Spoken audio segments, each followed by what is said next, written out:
Hey you guys, and welcome back. Today I'm going to be talking about my top favorite films of all time.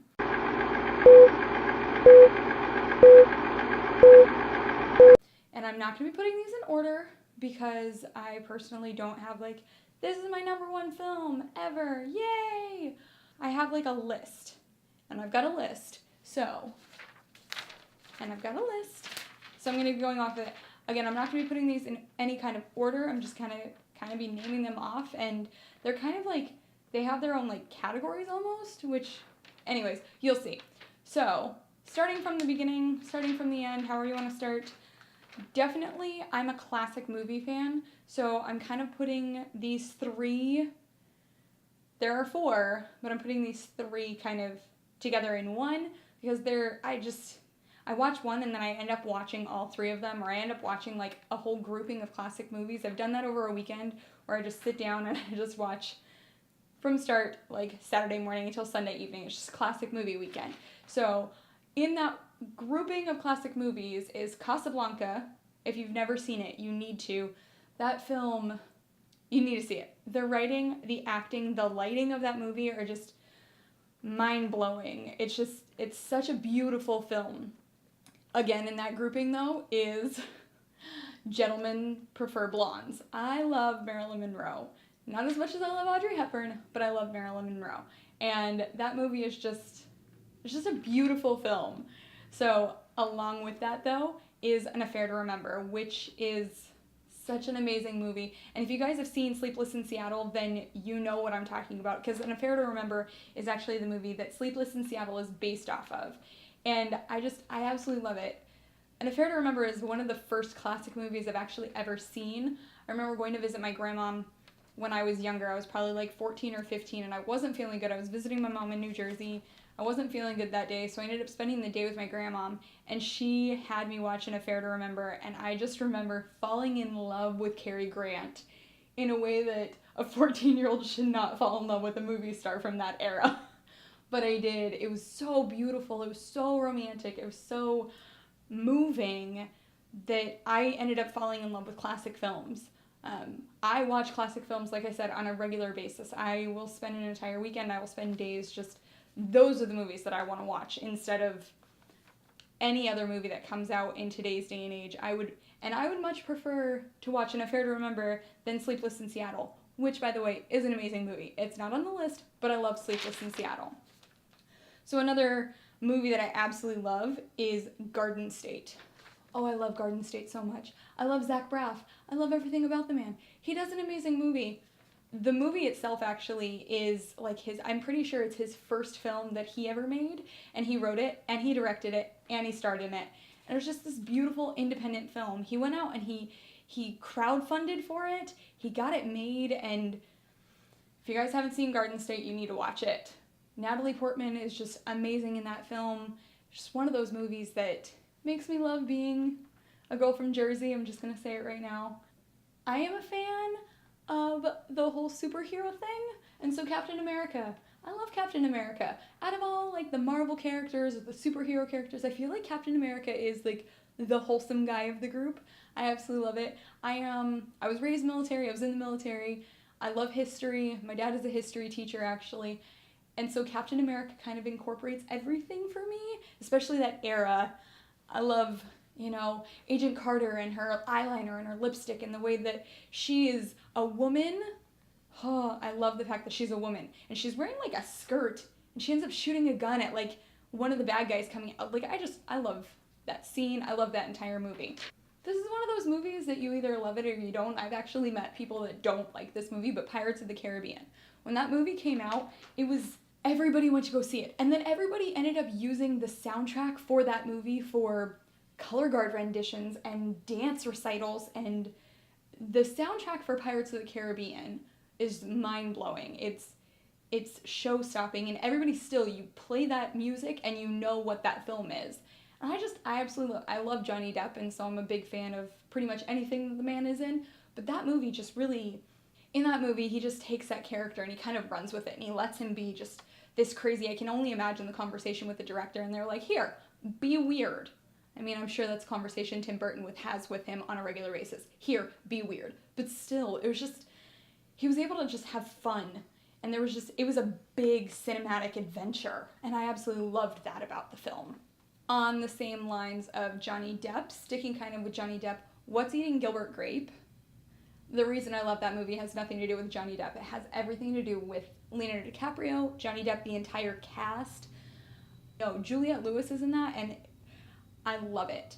That movie is so real and so raw and so true to everyday life that it really makes you think, like, this is what, like, that is why I love cinema, because it really captures everyday life and it brings it to the audience and it lets you take a minute and glimpse into somebody else's life.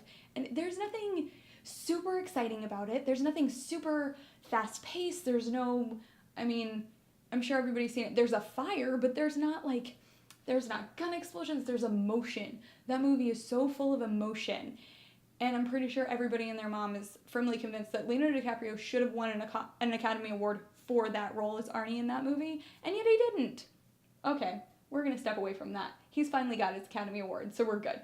But What's Eating Gilbert Grape is definitely in my top. Now, these three movies these are the movies that I can watch over and over and over again. And no matter how many times I watch them, I cry. I will always cry at the end of these movies, or at some point in these movies. And it's very depressing, because you wouldn't think, like, with this specific actor, that they do that to me. These three movies are Patch Adams, What Dreams May Come, and Dead Poets Society.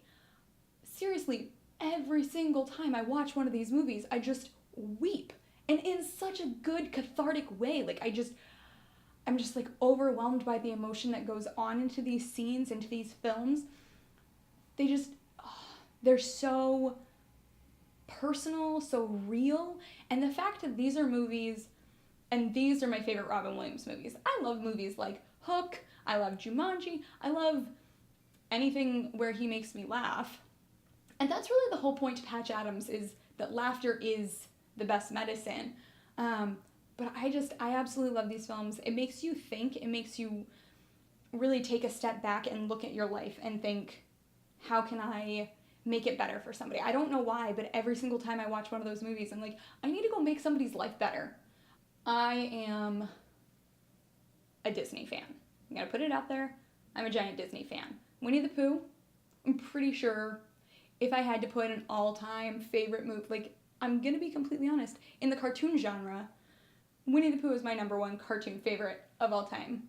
I've been a fan of Winnie the Pooh since I was a baby, and to this day, I watched it the other day while I was babysitting a friend of mine's daughter, who's 3, and I sang along with the entire film, and I enjoyed every single silly moment of it.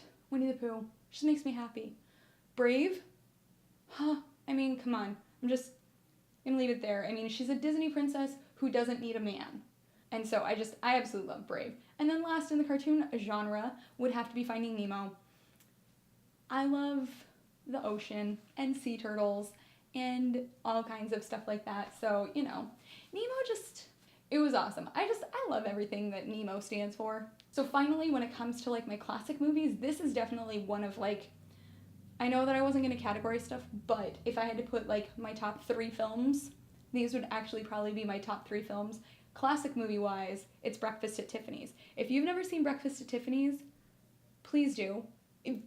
Message me. I will meet you. We will have popcorn and have dinner and watch Breakfast at Tiffany's. Hell, we'll have donuts and coffee and watch Breakfast at Tiffany's. It's so beautiful. I can't, like, there are genuinely no real word. Like, I love Audrey Hepburn. I love everything about the woman. I love her poise and even the storyline. I mean, the storyline, because the book is a lot more risque than the film is. The film is actually very kind of toned down compared to what the book is. But even the story, like, what it really is about, is done in such a classic and tasteful way that there's a line in the movie that's actually one of my favorite lines, and my husband actually gave it to me on a card for our first Christmas together, and along with the present that he got me from Tiffany's, and it just, that movie just encompasses everything that is awesome to me and is beautiful to me. There's so many personal stories that go along with that movie that people have incorporated into my life that means so much to me. So every single time I watch that movie, it's not just watching a movie and enjoying it, but I'm seeing these personal moments of the gift that my husband gave me, or of taking me to go to see Tiffany's, the jewelry store, and have breakfast outside of it right before I joined the Air Force. It was a gift my mom gave me, and it was beautiful. And I'm gonna cry now. That was weird. That movie is just personal on every level to me, and in a beautiful way. I love it. And then my last two, my top two, I am a Tim Burton fan. I'm just gonna say it. And if you didn't know this about me, you now do. But if you didn't know this about me and you know me, then you've got issues. Beetlejuice and Edward Scissorhands. I love the weird. I love the creepy. I love the stories that he tells when it comes to the weird and creepy. I love the fact that Tim Burton, has a way of telling a story that is creepy and kind of scary and kind of weird and just twisted, but is relatable in a way. In Beetlejuice, talking about Lydia and her not fitting in with her family. Fact. She doesn't think she fits in, so she thinks she fits in with this other crowd. That's not an abnormal thing to deal with as a teenager. You know, we think that we're weird and we think that we don't fit in, and that's the story he told. And then he told the story of how they came together and how being different and being weird doesn't make it wrong. It just means it's different. And so there's that connection. And it's the same thing with Edward Scissorhands. Just because he's different and weird doesn't mean it's wrong, and yet he was scared out of the space that he was welcomed into for so long. And I just love the way that Tim Burton tells his stories. They're sweet on a level and romantic on a level and yet creepy on a level. I mean, if you look at Batman or you look at Sweeney Todd or you look at Alice in Wonderland, he tells these beautifully colorful stories in such a way that is so different from the rest of the world, and that is the kind of films that I want to make. I want to make things that are different and weird and out of the box. I don't want to be an in-the-box thinker. I really think that I need to be out of the box, and Tim Burton shows that I can do that. So those are my top films. I know there was a huge list, but let me know in the comments below what your favorite films are, and if you randomly want to watch Breakfast at Tiffany's with me, because we can do that. So I hope you guys have a great day, and I will see you guys later. Bye!